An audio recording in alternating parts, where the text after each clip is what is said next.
हमारा जो चैप्टर है general provision as to inquiries and trial, जिसमें कि हमने 300 से लेकर 312 तक खत्म कर लिया है। और आज का हमारा टॉपिक है सीआरपीसी सेक्शन 313 और 314, और हमें खत्म करना है 327 तक, तब जाके ये चैप्टर खत्म होगा। तो आइए स्टार्ट करते हैं और जानते हैं 313 क्या बोलता है। Power to examine the accused in every inquiry or trial for the purpose of enabling the accused personally to explain any circumstances appearing in the evidence against him the court। इसमें कहा जा रहा है कि पर्पस क्या है, इस section का जो पर्पस है वो पर्पस है कि एक्यूज जो है उसको इनेबल करना, उसको सक्षम बनाना कि वो अपने अगेंस्ट जो भी एविडेंस है उसके खिलाफ बोल सके, वो एक्सप्लेन कर सके। ये पर्पस है इस सेक्शन का। ए बोल रहा है may at any stage without previously warning the accused put such question to him as the court considered necessary। बिना एक्यूज को बताए हुए कोर्ट को जो भी नेसेसरी लगेगा, जो भी क्वेश्चन इंपॉर्टेंट लगेगा वो पूछ सकती है एक्यूज से, बिना उसको प्रीवियसली वार्निंग दिए हुए। उसको बता के नहीं पूछेगा, अचानक ही पूछेगा, जो उसको अच्छा लगेगा, जो उसको इंपॉर्टेंट लगेगा वो।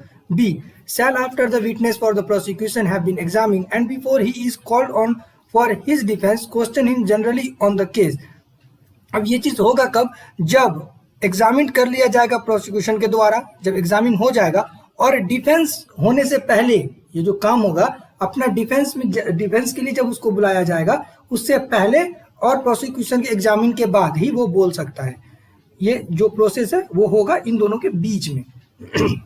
उसके बाद provided that in a summon case where the court has dispensed with the personal attendance of the accused, it may also dispense with his examination under clause B।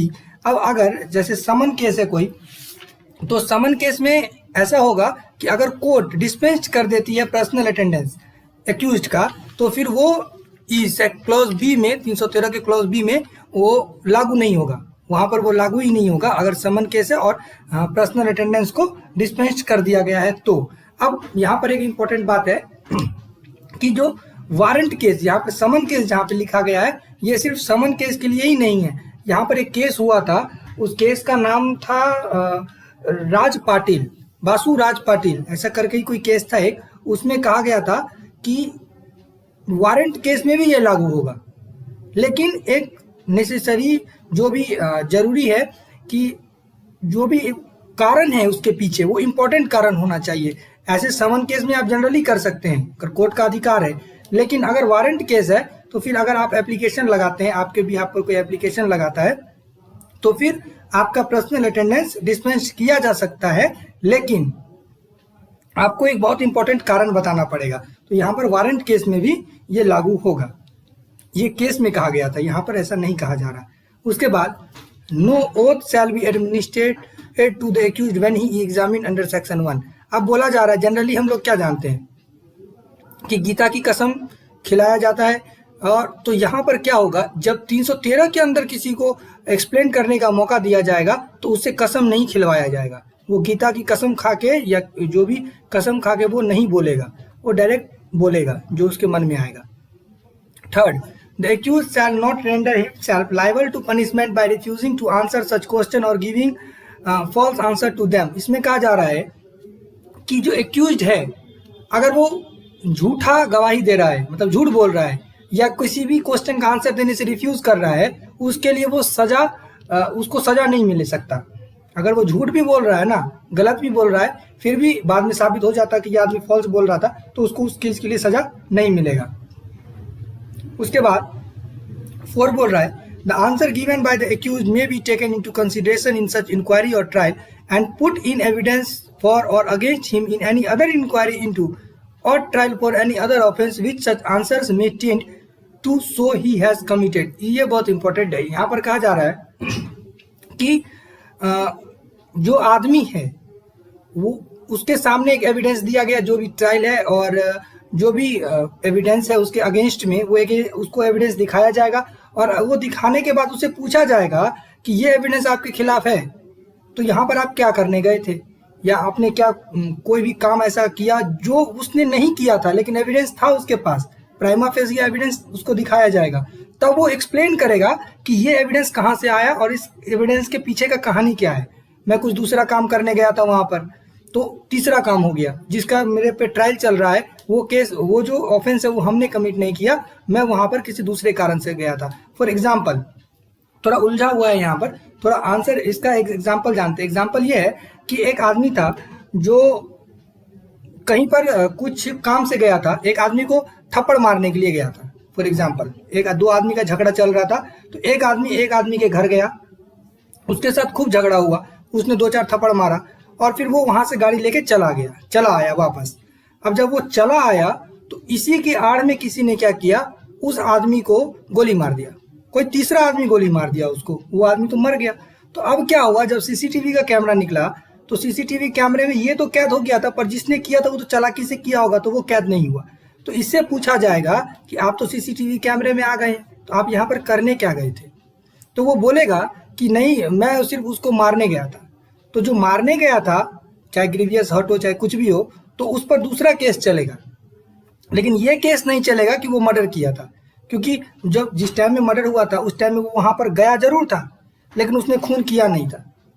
I hope कि ये clear हो गया होगा। अगर वो खून किसी दूसरे ने किया था, लेकिन जो एविडेंस इसके अगेंस्ट आया, तो ये एविडेंस को क्लियर करेगा कि नहीं, मैं उसे मारने गया था, लेकिन जान से मारने मैं नहीं गया था, मैंने उसे जान से नहीं मारा। आई होप कि ये क्लियर हो गया होगा। हाँ, लेकिन उसने एक और ऑफेंस कमिट किया था। कौन सा ऑफेंस? उसको घर में घुस के मारने का जो ऑफेंस था, उस पर उसका ट्रायल चलेगा। और ये जो उसने यहाँ पर कहा ना, वो एज अ एविडेंस यूज किया जाएगा उस ट्रायल में, इस ट्रायल में नहीं, उस ट्रायल में जो थप्पड़ मारने वाला केस था उसमें। ये मैंने एग्जाम्पल के तहत कहा है। आई होप कि ये क्लियर हो गया होगा। उसके बाद 5वां, the court may take help of prosecutor and defence counsel in preparing relevant question which are to be put to the accused, and the court may permit filing of a written statement by the accused as sufficient compliance of this action। इसमें कहा जा रहा है कि court अगर चाहे, यहाँ पर मे टेक लिखा हुआ है, अगर कोर्ट चाहे तो प्रोसिक्यूटर और डिफेंस काउंसिल की मदद ले सकता है रिलेवेंट क्वेश्चन बनाने में। क्वेश्चन तैयार किया जाता है एक्यूज्ड के सामने रखने के लिए, और एक्यूज्ड को ये पावर दिया जाएगा कि वो रिटन स्टेटमेंट भी फाइल कर सकता है, यानी लिखित रूप में भी जवाब दे सकता है। आई होप कि ये क्लियर हो गया होगा। लिखित रूप में भी जवाब दे सकता है वो, ठीक है। उसके बाद है 314, ये 5वां 2008 में आया था अमेंडमेंट होके, लेकिन ये जानना जरूरी है इसका। अब एक एग्जाम्पल बोल देते हैं इसका। इसमें क्या है कि पहले प्रोसिक्यूटर भी पूछता था, डिफेंस जो था वो नहीं पूछता था, ये दोनों नहीं पूछते थे क्वेश्चन। 2008 से पहले सिर्फ जज साहब पूछते थे और वो हाँ या ना ऐसे करके जवाब देता था। अब क्या हुआ कि जो फाइलिंग है ना, जो आप उसको एक क्वेश्चन लिख के तैयार करके दे दिया जाएगा एक्यूज को, और एक्यूज चाहे तो रिटेन में उसका आंसर देकर सबमिट कर सकता है। और एक यहाँ पर एक और खासियत है कि अगर वो आदमी नहीं है तो कौन देगा? तो प्रोसिक्यूटर भी दे सकता है। यहाँ पर ऐसा लिखा नहीं गया है, मैं बता रहा हूँ कि दे सकता है, लेकिन रीजन बताना पड़ेगा कि वो ऐसा क्यों कर रहा है। आई होप कि ये क्लियर हो गया होगा।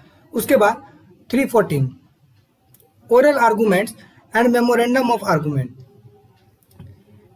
Any party to the proceeding may, as soon as may be after the close of his evidence, address concise oral argument, and may before the concludes the oral arguments, if any, submit a memorandum to the court, setting forth concisely and under designated headings the argument in support of his case, and every such memorandum shall form part of the record। इसमें कहा जा रहा है कि कोई भी proceeding, कोई भी पार्टी, दोनों में से कोई भी पार्टी जब एविडेंस क्लोज कर दिया गया है, यानी जितना एविडेंस था वो आ गया, तो उसके बाद जब वो ओरल आर्गूमेंट स्टार्ट करेंगे तो उसको कंक्लूड करने से पहले, जो भी ओरल आर्गूमेंट मतलब होता है कंसाइज करके, यानी अब जितना बड़ा एविडेंस है सब पर तो बात तो होगा नहीं, तो उसको एक कंसाइज रूप में, एक छोटा संक्षेप में बोला जाएगा, ओरल आर्गूमेंट किया जाएगा। उसको कंक्लूड करने से पहले अगर आप चाहते हैं कि आप एक मेमोरेंडम सबमिट करें, जो भी आपने बहस किया है, जो भी ओरल आर्गूमेंट किया है, आप रिटन फॉर्म में अगर चाहते हैं कि उसका एक मेमोरेंडम कोर्ट में जमा करें, तो आप उसी वक्त कर सकते हैं। और वो एक जो आर्गूमेंट होगा वो एक रिकॉर्ड का पार्ट होगा, part of the record. Record मतलब क्या होता है? रिकॉर्ड मतलब होता है जो केस में उसको एक इम्पोर्टेंट रोल दिया जाता है, वो प्रेजेंट होता है रिकॉर्ड पर। जब भी आप चाहें उस पेपर को निकलवा सकते हैं, इसी को बोलता है रिकॉर्ड पर रखना। आई होप कि ये क्लियर हो गया होगा, ठीक। उसके बाद 2 बोल रहा है, अब वहां पर जो ओरल आर्गूमेंट हुआ था अब जो भी मेमोरेंडम बनाया था, जो भी रिटन फॉर्म में आपने जमा किया था कोर्ट में, हाँ, चाहे दोनों में से कोई भी पार्टी कर सकता है, डिफेंस भी कर सकता है, प्रोसिक्यूशन भी कर सकता है, जिसने भी किया था, तो अपोजिट पार्टी को वो कॉपी दिया जाएगा, वो ले सकता है, ठीक है, अगर वो चाहे तो वो ले सकता है। उसके बाद थर्ड है, no adjournment of the proceeding shall be granted for the purpose of filing the written argument unless the court for reason to be recorded in writing considered it necessary to grant such adjourn। इसमें कहा जा रहा है कि court adjourn नहीं किया जाएगा उस इस कारण से कि अब वो रिटन आर्गूमेंट बाद में फाइल करेगा। ऊपर क्या पढ़ा हमने कि क्लोज हो गया एविडेंस, कंसाइज ओरल आर्गूमेंट हुआ, अब वहीं पर आपको देना है, जो भी मेमोरेंडम, जो भी रिटन आपको देना है उसी टाइम देना है, यहाँ पर एडजर्न करके नहीं दिया जाएगा। इसी को यहाँ पर बताया जा रहा है कि कोर्ट इसके लिए एडजर्न नहीं किया जाएगा कि अब आप बाद में रिटन आर्गूमेंट दीजिएगा, अनलेस अगर कोई ऐसा बहुत ज़्यादा इंपॉर्टेंट रीज़न है तो फिर आप ऐसा कर सकते हैं। जैसे फॉर एग्जाम्पल, नहीं इसका एग्जाम्पल तो कुछ है ही नहीं फिलहाल, थर्ड फोर्थ बताते हैं। The court may if it is of opinion that the oral arguments are not concise और रिलेवेंट रेगुलेट सच आर्गूमेंट। इसमें कहा जा रहा है कि जो भी अगर कोर्ट को लगता है कि ये जो ओरल आर्गूमेंट है, ये जो ओपिनियन है वो रिलेवेंट नहीं है, अगर रिलेवेंट नहीं है तो वो वहाँ पर उसको रोक सकता है, वहाँ पर उसको बोल सकता है, उसको सही दिशा दे सकता है। रेगुलेट सच आर्गूमेंट यानी कि अगर वो गलत दिशा में जा रहा है वो आर्गूमेंट तो उसको सही दिशा दे सकता है कोर्ट। बोलता है ना आई ऑब्जेक्शन मी नॉट, तो वो ऑब्जेक्शन को बोल सकता है, डिनाई भी कर सकता है, ग्रांट भी कर सकता है। ग्रांट कर देगा तो फिर उसको सही दिशा में ले जाएगा कोर्ट। तो यहाँ पर यही बात है। आई होप ये भी क्लियर हो गया होगा। लेकिन थर्ड में एक बार मैं फिर से बोलना चाहूँगा, यहाँ पर हुआ क्या था कि जो भी रिटन था, जो भी रीज़न या उससे पर क्या रीज़न हो सकता है कि ठीक है आप बाद में दे देना, ऐसा कैसे हो सकता है? तो ये तब हो सकता है जब कोई आदमी प्रेजेंट नहीं है, उसका जो क्लाइंट है वो कुछ चीज़ें ऐसी हैं जो वकील को पता ही नहीं है, उसके प्लीडर को पता ही नहीं है। अब पता नहीं है और आदमी देहरादून में रहता है या फिर इंग्लैंड में रहता है, तो फिर क्या करेगा, वो उससे पूछेगा तब तो कुछ लिख के देगा, एविडेंस के खिलाफ मेमोरेंडम बनाएगा। तो इस रीजन से भी इस एडजेंट किया जा सकता है अगर कोर्ट चाहे तो। आई होप कि ये क्लियर हो गया होगा, अदरवाइज नहीं कर सकता, अगर कोई स्ट्रॉन्ग रीजन नहीं है तो नहीं कर सकता। आई होप ये क्लियर हो गया होगा। जय हिंद। आज का टॉपिक यही समाप्त होता है। इसके बाद हम पढ़ेंगे 315 और कहाँ तक पढ़ेंगे ये अभी नहीं पता, लेकिन इससे आगे जरूर पढ़ेंगे।